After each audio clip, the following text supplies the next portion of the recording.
তৃণমূল বলছে আমি মুসলিমকে বাঁচাবো আর বিজেপি বলছে আমি হিন্দুকে বাঁচাবো। আসলে এরা দুজন মিলেই বাংলাকে লুটতে চায়, দেশকে লুটতে চায়। আসুন আমরা সকলে ঐক্যবদ্ধ হই, ঐক্যবদ্ধ হয়ে তৃণমূল বিজেপিকে এই বাংলা থেকে আমরা পরাস্ত করব। অর্থাৎ কোনো কারোর ঘাড়ে চেপে আমরা বসবো না, আমরা কারোর তোষণ করব না, আমরা নিজেদের অধিকার নিজেরা আদায় করে নেব। তাই বিজেপি নামক সাম্প্রদায়িক দল এবং এই তৃণমূল দুর্নীতিগ্রস্ত তৃণমূলকে ওই বঙ্গোপসাগরে নিক্ষেপ করে ফেলে দিতে হবে। ধর্মীয় মেরুকরণের রাজনীতি এই বাংলায় চলবে না। আমি এখানে দাঁড়িয়ে একটা কথা বলবো, যে সকল তৃণমূলের ছোট বড় মাঝারি নেতা চুনোপটি নেতা আছে তাদেরকে বলবো, আমাদেরকে বিজেপির দালাল বলার আগে আপনারা কালকে ওই কালীঘাটের টালির চালে চলে যান।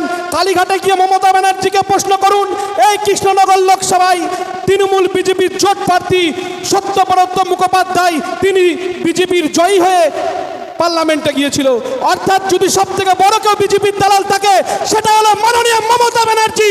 মমতা ব্যানার্জি সব থেকে বড় বিজেপি, তিনি আরএসএস এর মুখপাত্র হিসাবে কাজ করছে আর এই বাংলায় হিন্দু মুসলমানের বিভাজনের রাজনীতি তৈরি করছে। 1947 সালে ভারত স্বাধীন হওয়ার পর থেকে কোনো রাজনৈতিক দল মানুষের অধিকারের কথা বলেনি। আমরা ইন্ডিয়ান সেকুলার ফ্রন্ট পিছিয়ে পড়া জনজাতির, হিন্দু, মুসলিম, দলিত, আদিবাসী সকল পিছিয়ে পড়া জনজাতির অধিকারের কথা বলতে এসেছি। বাবা সাহেব আম্বেদকর বলেছে, অধিকার কখনো চেয়ে পাওয়া যায় না, অধিকার ছিনিয়ে নিতে হয়।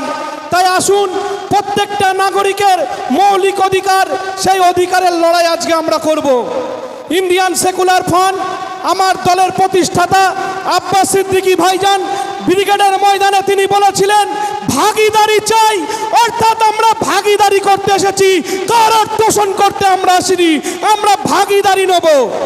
এই বাবা সাহেব আম্বেদকর বলেছে সংখ্যানুপাতে ভাগিদারি, অর্থাৎ যাদের যেমন সংখ্যা ভারী তাদের তেমন ভাগিদারি। মুসলমান তার ওয়াকফ সম্পত্তি সে তার অধিকার বুঝে নেবে, হিন্দু ভাইয়েরা তার দেবত্ব সম্পত্তির অধিকার বুঝিয়ে নেবে। এই জন্য ইন্ডিয়ান সেকুলার ফ্রন্ট তৈরি হয়েছে, প্রত্যেকটা মানুষের অধিকার বুঝিয়ে দেওয়ার জন্য। আজকে আমরা এখানে একত্রিত হয়েছি, অনেক সমস্যা হয়েছে, তবু আজকে এই প্রোগ্রাম আমাদের হচ্ছে। আমি এখানে দাঁড়িয়ে একটা কথা বলবো, যে সকল তৃণমূলের ছোট বড় মাঝারি নেতা চুনোপটি নেতা আছে তাদেরকে বলবো, আমাদেরকে বিজেপির দালাল বলার আগে আপনারা কালকে ওই কালীঘাটের টালির চালে চলে যান। কালীঘাটে গিয়ে মমতা ব্যানার্জিকে প্রশ্ন করুন, এই কৃষ্ণনগর লোকসভায় তৃণমূল বিজেপির জোট প্রার্থী সত্যব্রত মুখোপাধ্যায় তিনি বিজেপির জয়ী হয়ে পার্লামেন্টে গিয়েছিল। অর্থাৎ যদি সব থেকে বড় কেউ বিজেপির দালাল থাকে সেটা হলো মাননীয় মমতা ব্যানার্জি। মমতা ব্যানার্জি সব থেকে বড় বিজেপি, তিনি আরএসএস এর মুখপাত্র হিসাবে কাজ করছে আর এই বাংলায় হিন্দু মুসলমানের বিভাজনের রাজনীতি তৈরি করছে।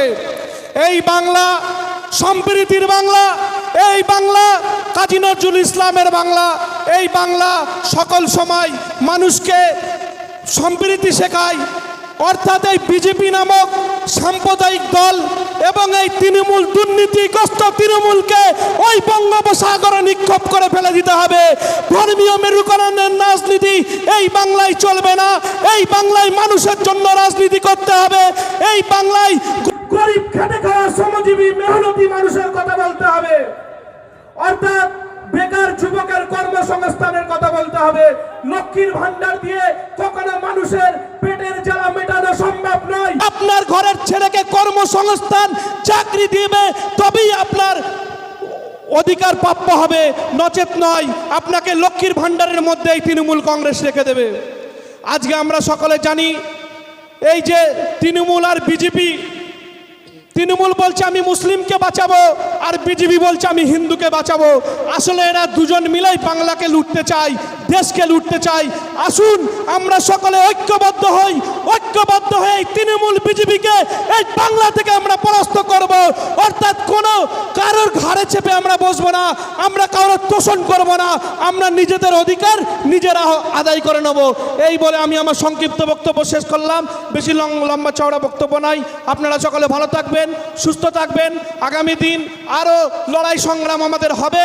আজকেই আমাদের সংগ্রাম লড়াই শেষ হচ্ছে না। আপনারা আমাদের সঙ্গে থাকবেন, যেভাবে মা বোনেরা আমাদেরকে সাথ দিয়েছে, আমাদের মিটিংয়ে এসছে, আমার খুবই ভালো লাগছে। এবং আপনারা লড়াই করুন।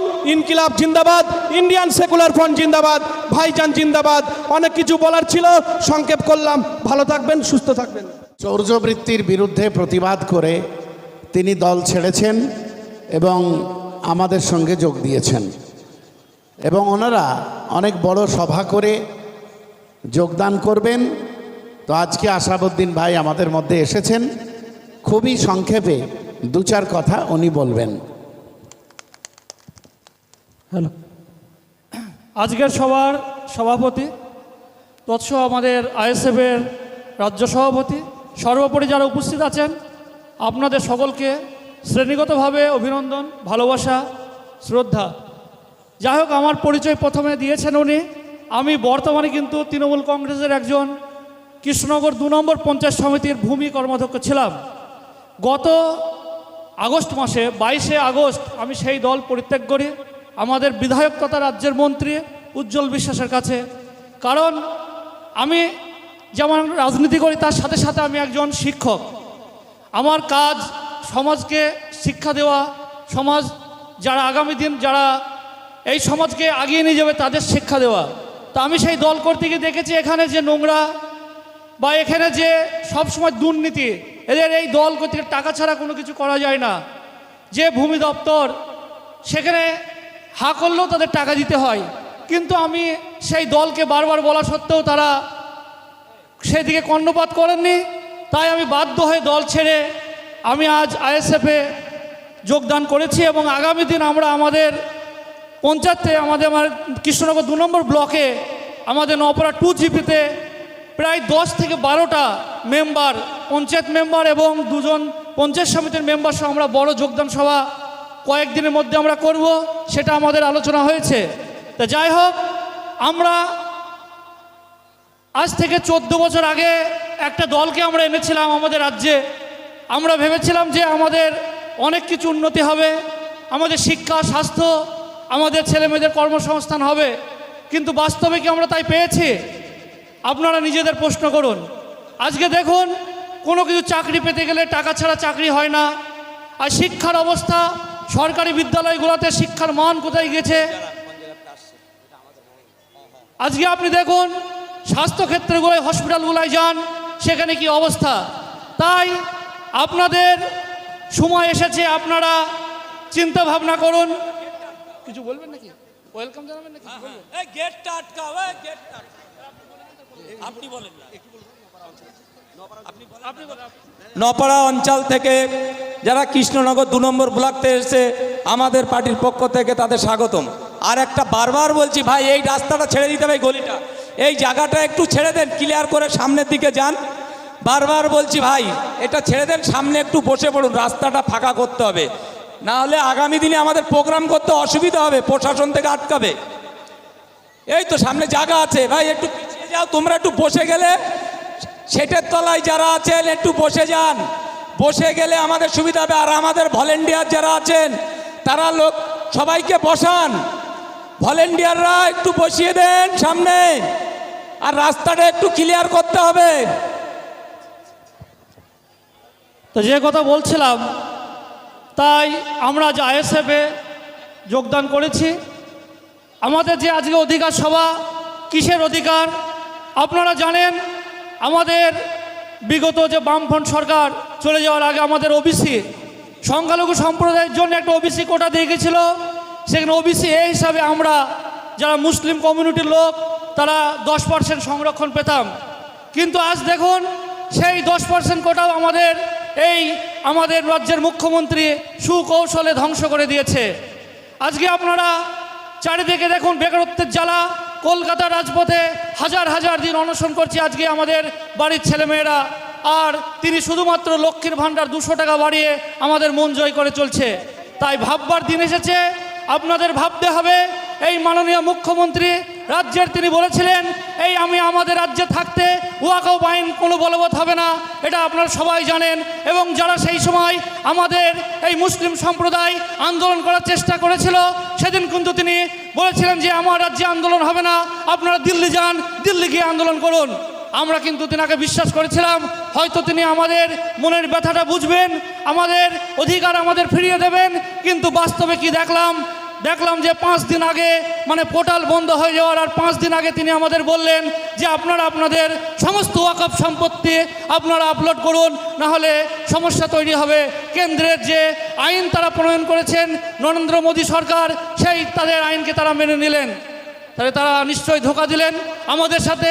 তিনি যদি আমাদের আগে বলতেন তাহলে আজ 5 মাস যে সময় দিয়েছিল কেন্দ্র সরকার, আমাদের প্রত্যেকটা ওয়াকফ সম্পত্তি আজ সেন্ট্রাল পোর্টালে কিন্তু নথিভুক্ত হতো। তা যাই হোক, তাই এই দিনগুলো এগুলো আমাদের ভাবতে হবে। তাই আমাদের আব্বাস ভাই যেটা বললো আগেই যে আমাদের কেন্দ্র সরকার এবং রাজ্য সরকার যে গট আপ সেটিংয়ে চলছে, এটা কিন্তু বাস্তব। তাদের মূল লক্ষ্য হচ্ছে, আজকে আপনি ভাবুন বিজেপির যে এজেন্ডা, যে ধর্মীয় মেরুকরণের রাজনীতি করে, আমাদের রাজ্যের মুখ্যমন্ত্রী সেই একই ধর্মীয় মেরুকরণের রাজনীতি শুরু করেছে। তিনি সরকারি টাকায়, আপনি দেখেন সরকারি টাকায় আজ পর্যন্ত ভারতবর্ষের ইতিহাসে কোনো জায়গায় কিন্তু প্রমাণ পাবেন না সরকারি টাকায় কোনো মন্দির করা, কোনো মসজিদ করা। কিন্তু আমাদের রাজ্যে সেসব আইনকে বুড়ো আঙুল দেখিয়ে তিনি সমস্ত কিছু করে যাচ্ছেন। তাই আমাদের ভাববার দিন এসেছে, এই দুই সরকারকে উৎখাত করতে হবে আমাদের রাজ্য থেকে এবং দেশ থেকে।